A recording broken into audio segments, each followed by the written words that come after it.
జగన్మోహన్ రెడ్డికి అత్యంత సన్నిహిత బంధువు, మాజీ మంత్రి, ప్రస్తుత జనసేన నాయకుడు బాలినేని శ్రీనివాసరెడ్డి అతిపెద్ద బాంబు పేల్చాడు.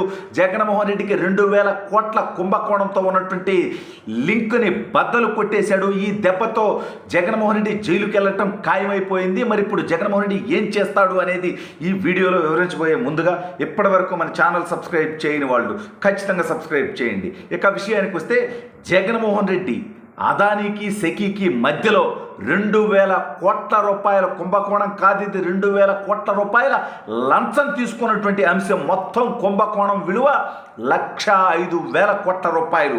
అంటే 1,05,000 కోట్ల రూపాయలు ఒకే కుంభకోణంలో జగన్మోహన్ రెడ్డి చేశాడంటే అది చేయటం కోసం ముందస్తుగా దాదాపు 1,750 కోట్ల రూపాయలు ఇతను లంచంగా తీసుకున్నాడు. ఏంటి ఇదంతా నిజమా అంటే, సెకీకి అదానికి ఏదైతే ఒప్పందం ఉందో దాంట్లో జగన్మోహన్ రెడ్డి దూరి అదానీ ద్వారా 2,000 కోట్ల రూపాయలు ఇండియాకు వస్తే అమెరికా నుంచి, ఇదంతా కూడా అమెరికా నుంచి వచ్చిన డబ్బు ఏదో చీకట్లో వచ్చేటువంటి డబ్బు కాదు. అక్కడి నుంచి మొత్తం 2,000 కోట్లకు చిల్లర భారతదేశానికి వస్తే లంచాల రూపంలో అందులో 1,750 కోట్ల రూపాయలు జగన్మోహన్ రెడ్డి తీసుకున్నాడు. దీన్ని వాళ్ళు వీళ్ళు చెప్పటం కాదు. ఆనాటి విద్యుత్ శాఖ మంత్రి, అప్పటి ఇంధన శాఖ కార్యదర్శిగా ఉన్నటువంటి శ్రీకాంత్ ఈ ఒప్పందం మీద అర్ధరాత్రి 1 గంటకి సంతకం పెట్టమని ఫోన్ చేశాడు. ఏదో మతలబు ఉంది, మొత్తం ఒప్పందం చదవకుండా నేను అర్ధరాత్రి 1 గంటకి సంతకం ఎలా పెడతాను అని బాలినేని చెప్పడంతో మరుసటి రోజు దాన్ని క్యాబినెట్ భేటీలో పెట్టారు. క్యాబినెట్లో ఎవడన్నా మాట్లాడేటువంటి పరిస్థితి ఉంటుందా జగన్మోహన్ రెడ్డి దగ్గర? జగన్మోహన్ రెడ్డి ప్రపోజల్ తెస్తే దాన్ని అందరూ అంగీకరించాల్సిందే, సంతకం పెట్టాల్సిందే.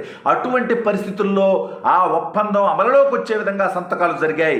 ఇది మొత్తం 25 సంవత్సరాల పాటు 1,05,000 కోట్లకు పైగా ఆంధ్రప్రదేశ్ ప్రభుత్వం అదానికి చెల్లించాలి డబ్బు. 1,05,000 కోట్ల రూపాయలు ఆంధ్రప్రదేశ్ ఖజానా నుంచి అదానికి చెల్లించాలి, కేంద్ర ప్రభుత్వానికి కాదు, ఇంకో సంస్థకి కాదు.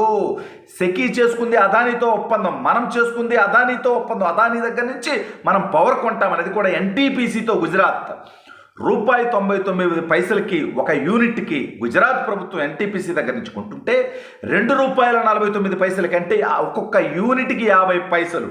అంటే 1,05,000 కోట్ల రూపాయల్లో ఎంత కుంభకోణం దాగిందో చూడండి. దాదాపు 25,000 కోట్ల రూపాయల కుంభకోణం అందులో ఉంది. జగన్మోహన్ రెడ్డికి ముట్ట చెప్పబోతా ఉంది.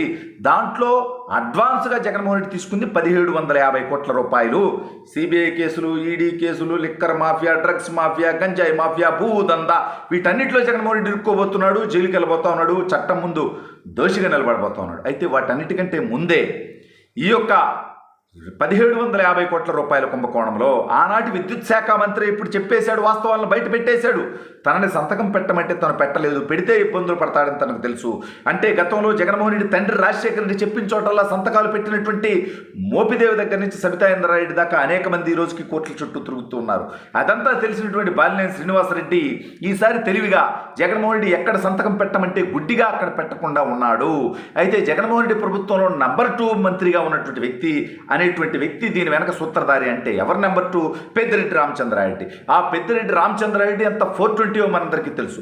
వీళ్ళందరూ కలిసి కుంభకోణం చేస్తూ దానికి బాలినేని సహకరించలేదు కాబట్టి క్యాబినెట్లో పెట్టుకుని అప్రూవల్ చేసుకుని ఆనాటి ఇంధన శాఖ కార్యదర్శిగా ఉన్నటువంటి శ్రీకాంత్ కూడా ఇప్పుడు జైలుకి వెళ్ళేటువంటి పరిస్థితి. ఎందుకంటే దాన్ని సమర్థిస్తూ, మాకు తెలియదు గుజరాత్ ఎన్టీపీసీ ఒప్పందం అంటే, తెలుసుకోవడమే నీ పని. ఒక ఐఏఎస్గా, ఒక అధికారిగా ప్రజల సొమ్మును కాపాడాల్సినటువంటి బాధ్యత నీకు లేదా? ఈ కుంభకోణం ఇవాళ బద్దలైపోయింది.